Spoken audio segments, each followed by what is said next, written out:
Hey there, today we're going to give you 3 easy ways to determine how much capital gains tax you're going to pay when you sell an asset like a stock or mutual fund. Get the pen and paper out.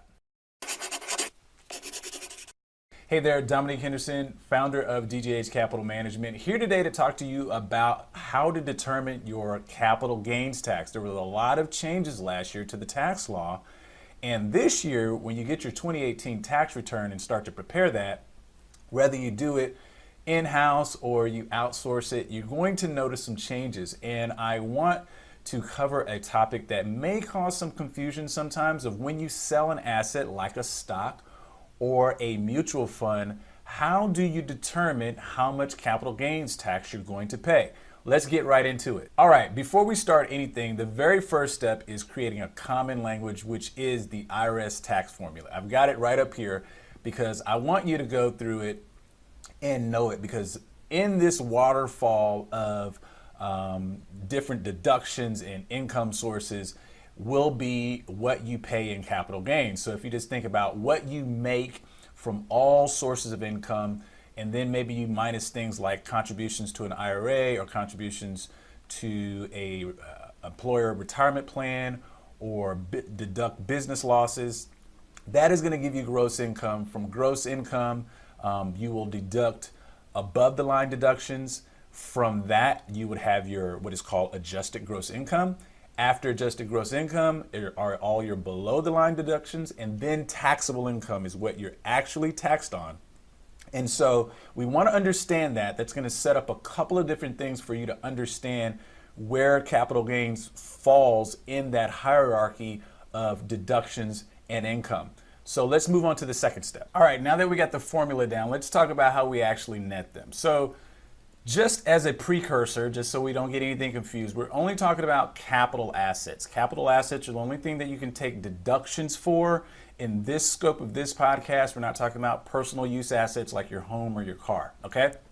So how do you net your gains? First of all, they have to be in the same category or the same holding period, meaning that short-term gains will be anything held less than a year.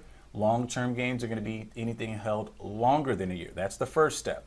Now, there is more favorable treatment around long-term gains, just so you note that, at least in this particular tax law, in this tax code. So that's just something we want to keep in mind.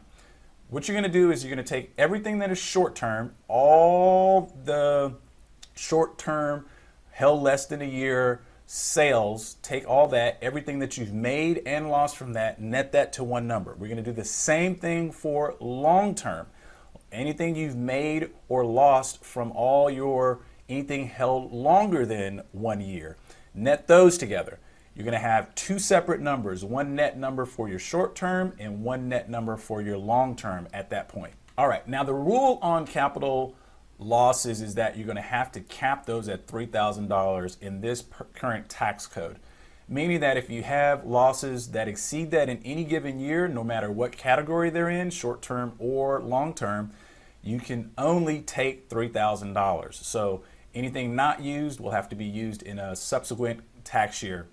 And the good thing about that is you can roll those over or carry those over indefinitely. They just have to stay in the same category, short-term or long-term. All right, now let's move on to how you would actually net these with a real life example. Okay, so the netting.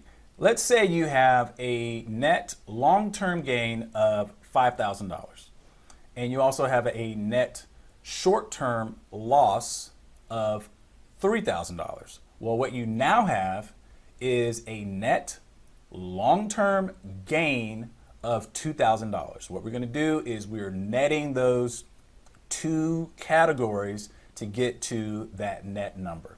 Let's give you another example. Let's say you have a net long-term gain of $5,000 and a net short-term loss of $10,000.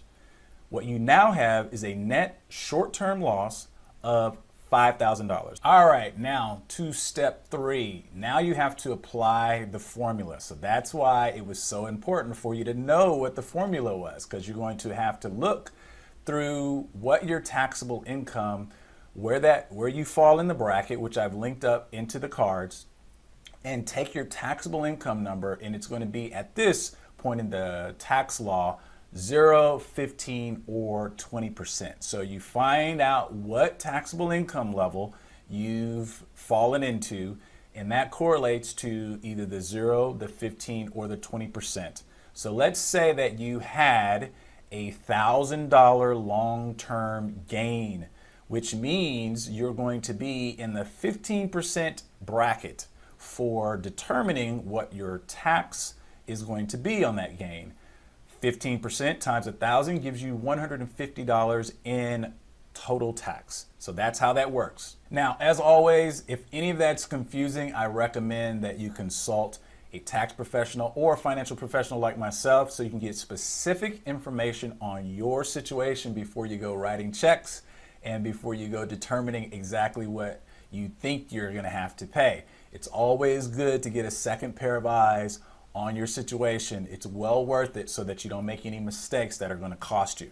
Look, do me a favor now. If any of that was helpful or you enjoyed this podcast, please give me a thumbs up or comment below. Would love to hear from you. Also, consider subscribing to the channel.